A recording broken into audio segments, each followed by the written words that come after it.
विस्तार से नजर डालते हैं। आपको बता दें कि चुनाव आयोग आज नागालैंड, मेघालय और त्रिपुरा में विधानसभा चुनाव की तारीखों की घोषणा करने जा रहा है। आयोग ने आज दोपहर बाद करीब 2:30 बजे इस संबंध में एक प्रेस वार्ता बुलाई है। हाल ही में चुनाव आयोग की टीम ने मुख्य चुनाव आयुक्त के नेतृत्व में इन सभी राज्यों में चुनाव से संबंधित तैयारियों का जायजा लिया था।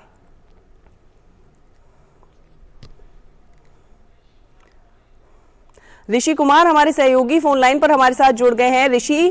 विधानसभा चुनावों की त्रिपुरा, नागालैंड और मेघालय में चुनाव का ऐलान करने जा रहा है चुनाव आयोग आज। बिल्कुल, जैसे कि अभी कुछ देर पहले ये सूचना प्राप्त हुई कि चुनाव आयोग आज नई दिल्ली में 2:30 बजे प्रेस कॉन्फ्रेंस करने जा रहा है और एक मीडिया इनवाइट के जरिए आयोग ने स्पष्ट भी किया है कि नागालैंड, त्रिपुरा और मेघालय में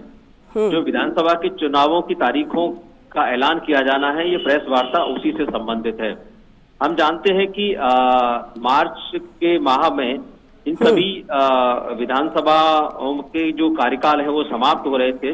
और पिछली बार भी अगर हम देखें तो चुनाव फरवरी में कराए गए थे। तो इस बार ये कहा जा रहा था कि जैसे ही चुनाव आयोग इन सभी राज्यों में, खासतौर से नागालैंड, त्रिपुरा और मेघालय में चुनाव की संबंधित जो तैयारियों का जायजा पूरा कर लेगा, उसके बाद कभी भी ऐलान हो सकता है। तो इसी कड़ी में आज ये ऐलान होने जा रहा है। हम जानते हैं कि ये छोटे छोटे राज्य हैं, लेकिन जो पूर्वोत्तर में इनका अलग महत्व है सियासी तौर पे, और खासतौर से अगर हम बात करें तो भारतीय जनता पार्टी जिस तरीके से इन सभी 7 राज्यों में से 6 राज्यों में अपना जो प्रभुत्व स्थापित किया है और वहां पर अपनी सरकारें बनाई हैं, उसके बाद वहां का जो राजनीतिक समीकरण भी बदला है। उसी लिहाज से तीनों ही राज्यों में जो राजनीतिक गहमागहमी है वो काफी ज्यादा दिखाई देगी। जबकि हम जानते हैं त्रिपुरा में बीजेपी की अपनी सरकार है, तो वहीं नागालैंड और मेघालय में उनके सहयोगियों के साथ मिलकर उनकी सरकार है, यानी कि एनडीए की सरकार है। जी बिल्कुल ऋषि, और हमने देखा है कि बीते कुछ समय में जिस तरह से विकास के कार्य इन राज्यों में किए गए हैं, खासतौर पर पूर्वोत्तर को आगे विकास के पथ पर आगे ले जाने के लिए विकास का रथ जिस तरह से तेजी से वहां पर चलाया जा रहा है, तो वो एक बहुत बड़ी भूमिका निभाएगा। बिल्कुल, देखिए ये वो राज्य है यहाँ पर एक तो साक्षरता की दर जो है 80% से अधिक है, यानी कि यहाँ के अधिकांश लोग शिक्षित हैं और अपने हक और अधिकारों को समझते हैं। और इसी वजह से यहाँ पर जो सियासी गतिविधियां होती हैं वो काफी ज्यादा सक्रिय रहती हैं। और ऐसे में जब पिछले 8 सालों से अधिक समय से भारतीय जनता पार्टी की केंद्र में सरकार बनी, उसके बाद पूर्वोत्तर के इन राज्यों में जो उनकी सरकार का विस्तार हुआ, अलग अलग राज्यों में उनकी सरकारें बनती गई, चाहे वो असम हो, चाहे वो त्रिपुरा हो, चाहे वो अरुणाचल प्रदेश हो। तो इस तरीके से अलग अलग राज्यों में जब उनकी सियासी पहल बढ़ी, उसके बाद जो वहाँ की स्थानीय राजनीति है उसमें भी काफी बदलाव देखने को मिले और इसका सीधा असर जो विकास की जो नीतियां बनाई गई उसको लेकर जो लोग वहां से प्रभावित हुए, उसकी वजह से इस तरीके का प्रभाव दिखा गया। लेकिन निश्चित तौर से विपक्ष भी वहां पर अपनी मजबूती से अपनी उपस्थिति को दर्ज कराता रहा है और इन राज्यों में जो स्थानीय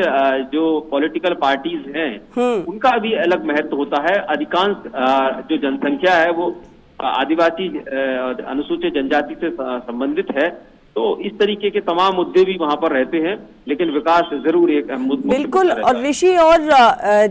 सभी एक तरह से जितनी भी राजनीतिक पार्टियां हैं इन राज्यों में उन्होंने अपनी रणनीति बनाना शुरू कर दी है, राजनीतिक तौर पर वो एक्टिव हो गई हैं। खासतौर पर अगर भाजपा की बात करें तो भाजपा तो काफी एक्टिव नजर आ रही है इन राज्यों में चुनाव को लेकर। हाँ, अभी हाल ही में जिस तरीके से हम देख रहे हैं कि जो राष्ट्रीय कार्यकारिणी के माध्यम से भारतीय जनता पार्टी ने अपने जो राष्ट्रीय अध्यक्ष हैं उनका कार्यकाल 1 वर्ष के लिए बढ़ाया है, और इसमें मुख्य कारण यही बताया जा रहा है कि जिस तरीके से इस वर्ष करीब 9 राज्यों में जो विधानसभा के चुनाव होने हैं उसको लेकर पार्टी चाहती है कि जो उनका स्थायित्व है वो बना रहे और जो अब तक उनका जो रणनीति रही है जिसके एक नेतृत्व में पार्टी अध्यक्ष के नेतृत्व में जो उनका विस्तार हुआ है उसको वो आगे ले जाना चाहते हैं। इसी वजह से जो गतिविधियां हैं वो भारतीय जनता पार्टी की तरफ से सियासी तौर पर हमेशा आगे देखी जा रही हैं। तो इन राज्यों में खासतौर से जो वहाँ की अलग अलग राजनीतिक पार्टियां हैं, चाहे वो नागालैंड की हो या फिर मेघालय की हो, जिसमें कि एनडीपीपी है अगर नागालैंड में, जो कि बीजेपी के साथ इस समय सत्ता में है, तो वहीं पर एनडीए की सरकार जो मेघालय में है, जिसमें कि